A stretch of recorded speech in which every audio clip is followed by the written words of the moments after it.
Welcome to Music City Memoirs. I'm your host, Dave Bechtel. Thanks for joining me as we explore the lives of the great people of Nashville, Tennessee that give this amazing city the nickname Music City, USA. Today I am joined by the famous and on the run. No, I'm kidding. Let's start again. Infamous, I think, is the infamous. On the run. That means Roy's not even my real name. No, I'm kidding.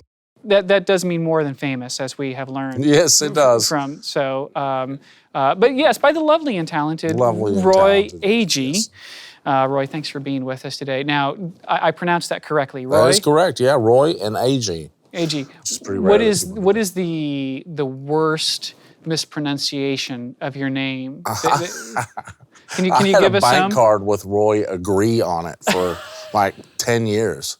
And no one ever checked my ID. They were like, "Oh, yes, Mr. Agee." I'm like, "Okay, whatever, here." But when you go into the restaurant and they say, Agee, I get that a lot. People really want to make it harder than it is, Agee, I get a fair amount, which is like, ain't from shrill. Texas. Yeah, no, I've been no lineage in Texas that I know of. Yeah. But yeah, they butcher it regularly, They rarely get it with the correct pronunciation. Oh, the worst one was in a program that was printed because the lady asked me, "What is your last name?" And I said, Agee, A-G-E-E. G. And they went A-G, A-G-E-E, and this big, it was in Prince, one of the big programs for Prince. Wow. The only program I kept as a souvenir has my name completely butchered in it. Agee is what it looks like. It just looks like nonsense, which is amazing to me. I'm like, I should have made the pause longer. Oh, well. That's fantastic. Okay, so we've established you're not from Texas. Nope. Obviously, a lot of bitterness and anger there because you were pretty direct about that you were not from Texas. No, stay out of Texas. No. Too warm and it's large, and I don't know. I'm confused and scared there. No, I'm from here. Yeah, I grew up in Mount Juliet. Mount Juliet. Mm-hmm. Okay, wow, what a transformation that place has had in the last. Oh my God. Couple of years. Absolutely. When I was coming up, they approved liquor by the drink, and they fought over that for I don't know how long, probably 15 years. Mm-hmm. They wanted to do liquor by the drink in the bars and restaurants, and they just were holding out. It was a bitter fight, and then they finally did it. And the next year, they started developing Providence, which is this big mall and sort of almost like a Stepford community where you can live. You never really have to leave the neighborhood. And it's just exploded. Yeah. Millions and millions of dollars came in just from that one vote. That's what tipped it over. Yeah. Wow. And it was really rural when I was growing up. Gravel road and farming and nothing to do kind of thing. Yeah. Interesting. Mm-hmm. This is typically the point in the podcast where I say something, well, what led you to Nashville? But, in your case, it would just be 40. I know. An 81 Granada brought me here. That's right, yeah. Just right up the road. Although, when I was coming up, we really didn't go to Nashville very much. And East Nashville especially was pretty dangerous at the time. It was violent.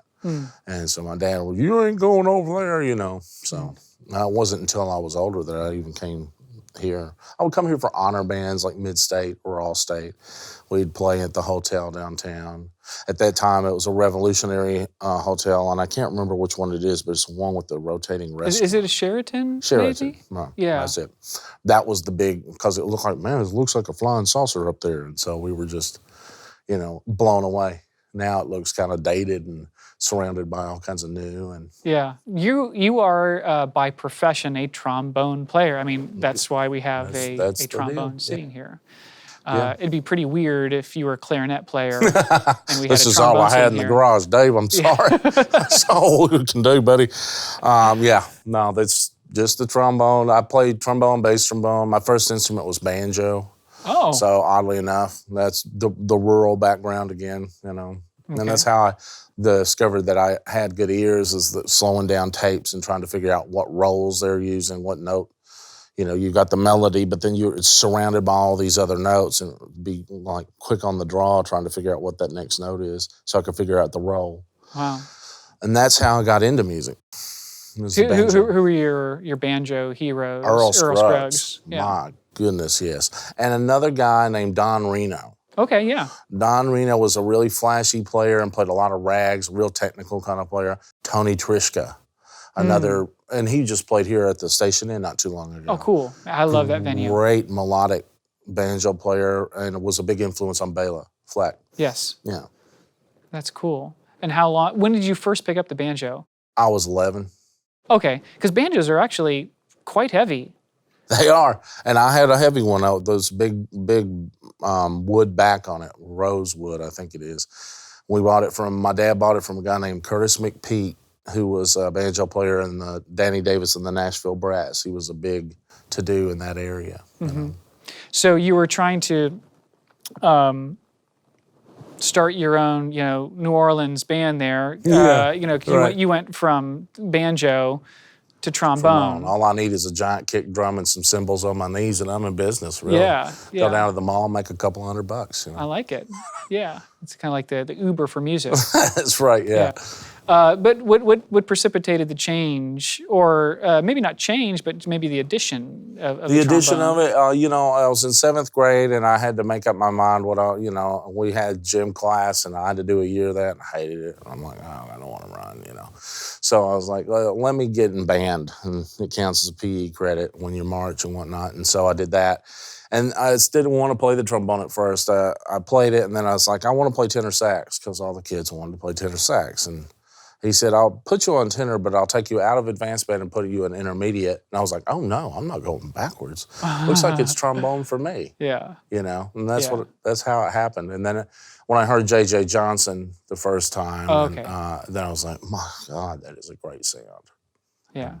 But it's understandable, because I think this is a universally known fact that the tenor sax players, they get the girls. yeah, just let them have them. Yeah. Yeah. So. Yeah, tenor. No tenor for me. Yeah. I apologize about that. That's rough. That's a rough So way it's to just go a very in isolated. middle school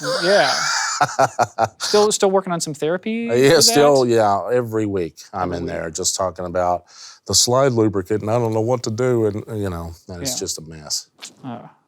So marching band.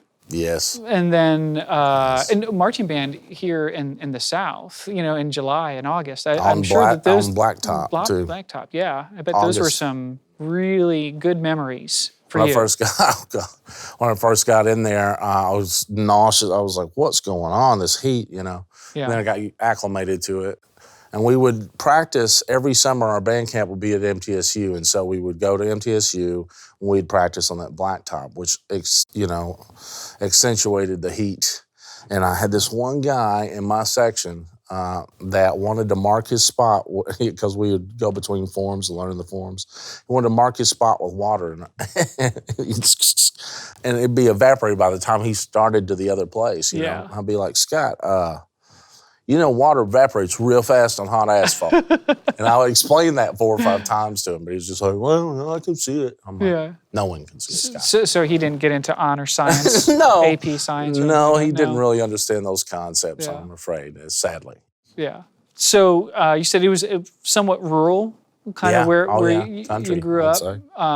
So, you spent a lot of time just kind of practicing at home? Nothing to do. Yes, exactly right. Yeah. That was how I learned to soothe myself. I'd go down to the basement, or, a cure for boredom. And our basement was just a mud floor and tools and a lawnmower. And, and I'd go down there.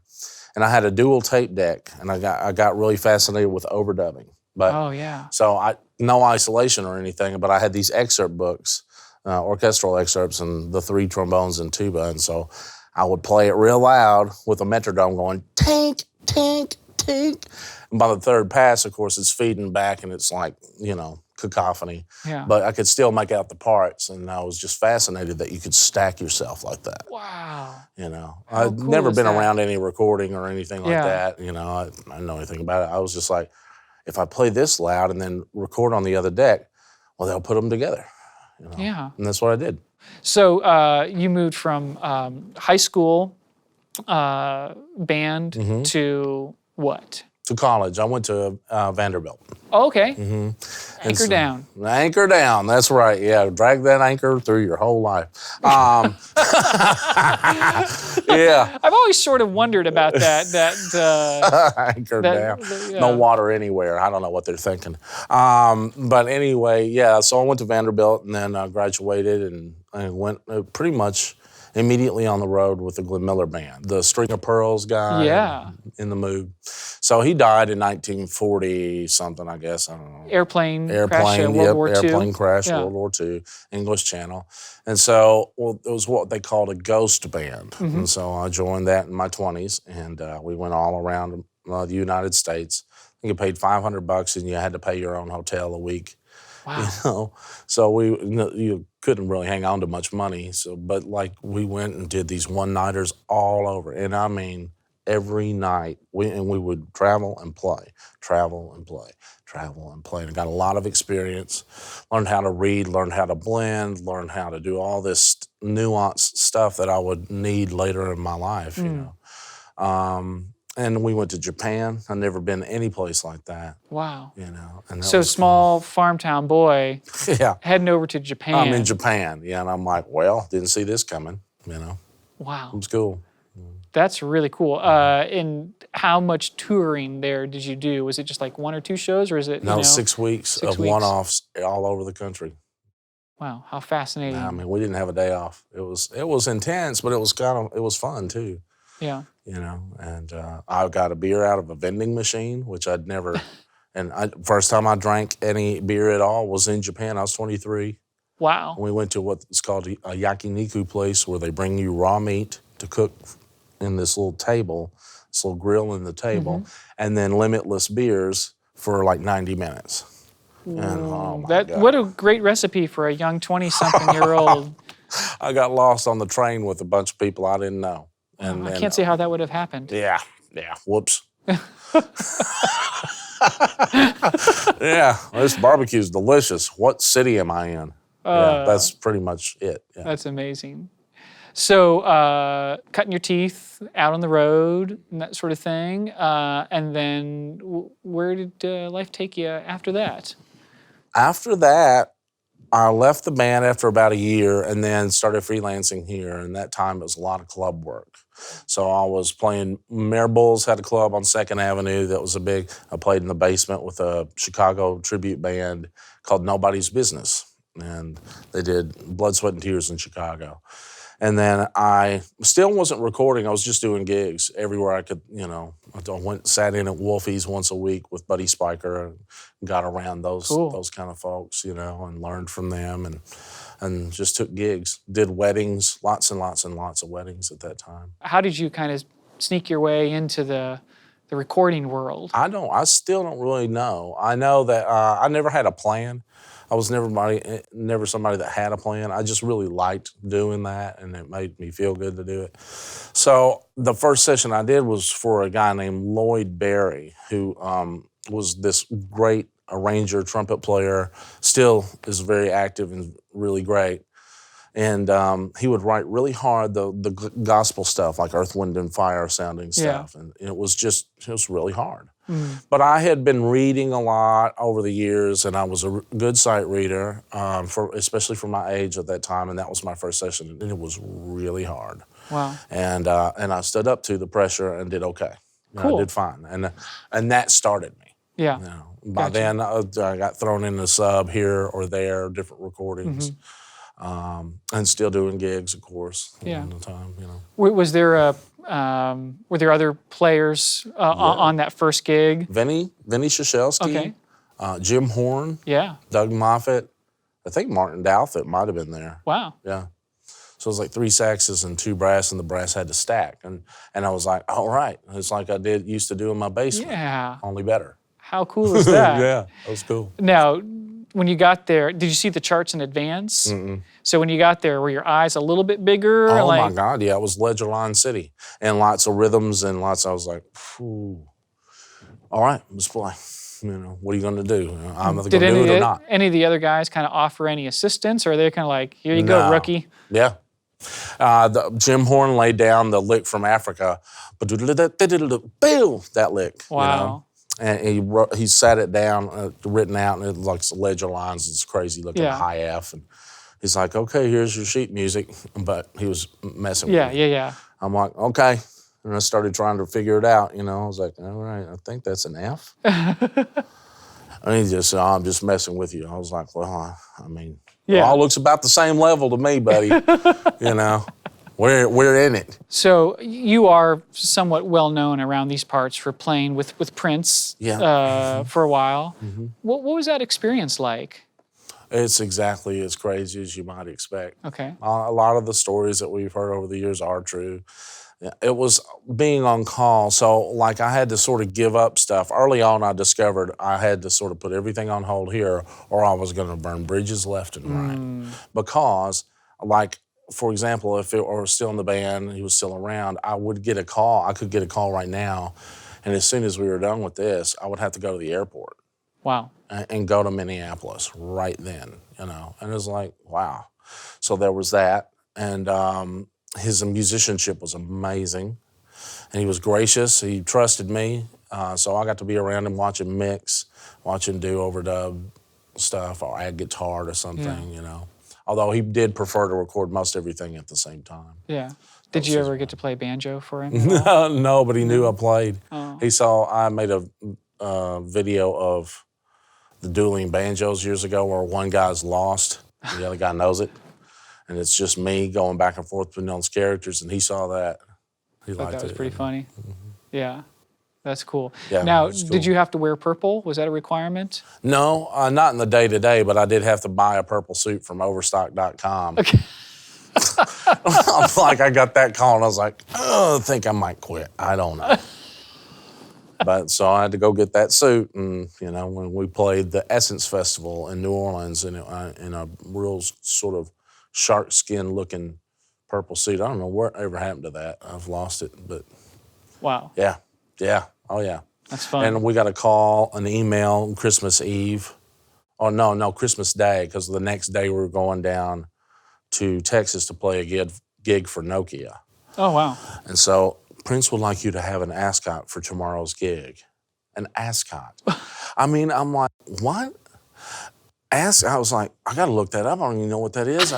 I've heard of it. And then I was like, is that the thing that Thurston Howell used to wear on Gilligan's Island? And I was like, yes. That actually is. And I had to figure out how to get an ascot, so I was messing with napkins and like, I don't know.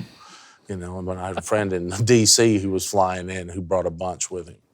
I was like, oh my, you saved us all. Because, I mean, on Christmas Day, let me just go down to the Ascot Emporium and see if I can grab one right quick. Did you get sent to the principal's office a lot as a kid? Yeah, that's the thing. Well, I met him in a really kind of unauthorized way because we'd been there 3 weeks rehearsing the horns, and I wandered off on a break, and I'm looking at all the memorabilia. He's got a piano in the shape of a motorcycle, and the Purple Rain bike is in there, and all this stuff. And then I wander into a kitchenette, and he's watching TV, and I was like, I can't run. He's seen me, and I shouldn't be here. And he was like, gave me side eye, and he was like, hello. And I went, hello, Mr. Prince, because I'm panicking inside. Yeah. And he was watching the BBC, and I remember going, are you watching some news? Again, panicking. He was like, yeah. And he was in silk pajamas with the nunchuck buttons, you know, those little wooden, and light up platform shoes. So when he struck his heel, it lit up, and they were wedges. And I was like, man, nobody was ever going to believe this. And so I said, watching some news? He said, yeah. And I went, I like news. I mean, who says that? Somebody in a blind panic. And he went, I'll be with you in a minute. And I wandered off back to rehearsal. I was like, I'm probably getting fired. But I didn't, somehow. I like news.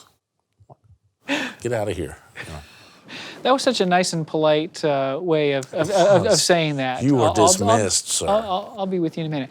But it was Mr. Prince, is that correct? No, I mean, that was something I said in a panic. Everybody called him Prince. Yeah. He did not like to be called P, though. Oh. Because people would think they'd get away with a nickname with him. He goes, you called me P? That's what he would do. Wow. He'd scare you, you know. He was real soft-spoken. He'd get on a mic, say to the bass player, why does your cabinet sound that way? Ooh. Time for a new cabinet. Whoa. He left the horns alone pretty much because we felt like we could do no wrong because we could read music and write the stuff out. He really admired that. And he'd use us to taunt the other band members. See how they write things down? Always, and they'd be like, There was that for a while. And I was like, I'm sorry, Yeah. So. They had words with you afterwards. Don't show us up in front of the boss. He'd be mad at us and it's all his fault throwing it around like that. Yeah. So during recording sessions, which section do you like to sit next to the most? Oh, like in, what do you mean, like big band? Like in a big band or in a recording session, you normally broken up into the trumpets sit over here, the trombone sit here, the saxophone sit over here. I mean, which one do you prefer? I like to be able to hear the trumpet section because the lead player is dictating style and articulation and whatnot, and I like to be able to catch that. But don't you feel like they're really loud and generally fairly obnoxious individuals? Oh, God, yes. God love them. They, and them trumpet players. So. Yeah. So I like to hear them, and then, but I don't like to talk to them. Yeah. No, it's you and me both. Growing up, sounds like, you were kind of a little bit by yourself growing up. Yep. Do you feel that music, that would be kind of like a hard thing, to be, just sort of by yourself? Yeah. As a young person, do you feel like music helped you through that time? Absolutely. Music socialized me. Trombone straightened my teeth. I didn't have to have braces. Trombone and music put me through college. We didn't have any money, really, so it took me around the world. It's paid my bills for a long time. It's allowed me to do things that I otherwise wouldn't have opportunities to do. So, yeah, it's pretty big, It's it has taken me through life. It's saved me from... Because my dad was always like, I'll get you a job on a loading dock tomorrow. Wow. I'd be like, I don't want to do that. Yeah. And he'd go, you blowing a bugle? As a matter of fact, my dad always called it a bugle. He never said trombone a day in his life. Roy blows a bugle up at school. Swear to you. I'd be like, man. And he never pronounced musician right either. He said, Roy's a magician of the family. Okay. And people would ask me, do a trick. I'd be like, I was a shy little teenage kid. I don't do that. I thought you said it's a magician. Loop. Back and forth they'd go. So that's my background. I've been like, I'm just going to go to the basement and be alone again. Thanks. I'll be down here doing long tones and praying for change. I actually didn't know that you played with the Glenn Miller Orchestra, so this next question might be a little colored, but in a bare-knuckle street fight, who would have won, Glenn Miller or Tommy Dorsey? Tommy Dorsey. Oh. Tommy Dorsey. Because, and I played some in that band as well when Buddy Morrow, I'm all tangled up. Buddy Morrow was leading, and Buddy Morrow was a legendary trombone player. And he had a hit on Night Train, and it was, well. He played on a 2B, a smaller horn than that, and would peel paint off the back wall. But not in like a pointed, obnoxious way, in a full sound that would just level you, So to me, that was the jam. And Tommy Dorsey was a great trombone player. I don't know what kind of person he was. There's some stories, but he was a great trombone player, and he kind of ruled with an iron fist. So. Gotcha. And Glenn Miller was just, he played the trombone as a utilitarian, but he was mostly an arranger, and he was really good at that. Yeah. So how long have you been playing sessions here in Nashville? Golly, let's see, probably 20 years now, 25 maybe. I've played for about 25. What are some of the things that makes working and playing here in Nashville different than any other kind of musical centers? Well, I really honestly think that especially in the brass and woodwind world, also in sections, we're the tightest playing town I've ever been in by a long shot. I lived in New York. Nobody does any cutoffs really together there. It's a great city, great players, but they're ragged in those regards. It's really very, very tight here. By and large, the people are friendly. They have some degree of morality.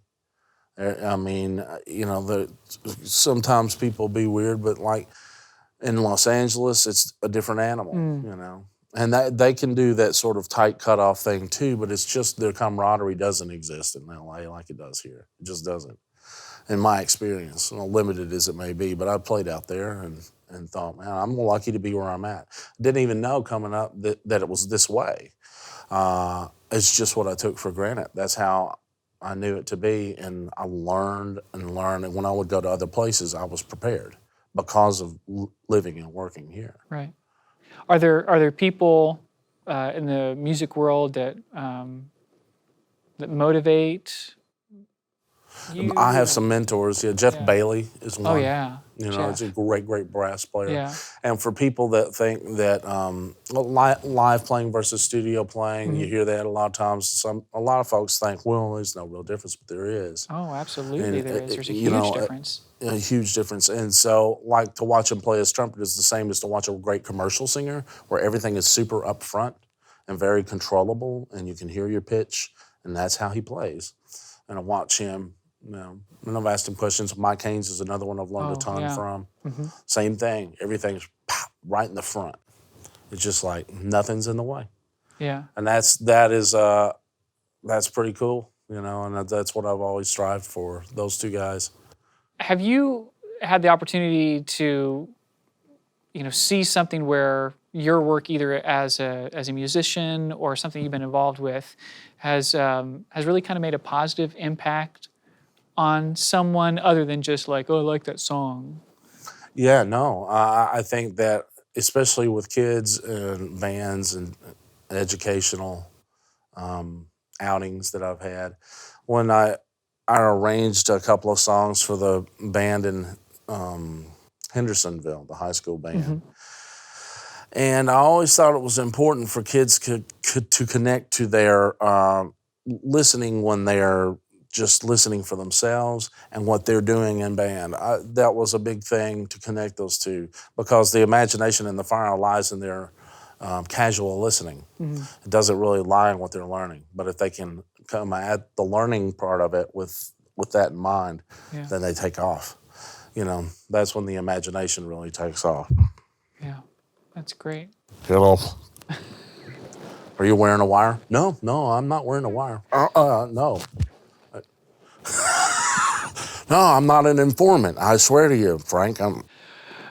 Your father passed away. Do you think that he's looking down from above and really enjoys hearing and seeing you play your bugle? Yeah, I play my bugle. And I'm a lot like him in terms of worldview and simplistic in some ways. He would like, if a man's sick and you can help him, why wouldn't you help him? That kind of thing. Yeah. And so universal health care in a nutshell, basically. So, yeah, I think he'd be proud of me. I think he'd be proud of who I am, too. More so than maybe what I can do, But I think he would like that, too. He did good with it, didn't he? That's great. Yeah. That's fantastic. Roy, thanks so much for Thank you. Spending some time and letting us get to know you just a little bit better, and kind of a little bit of insight into what it is that a trombone / arranger / banjo player / magician. What a magician. Look, a rabbit. It's not alive. That's weird. Put that back.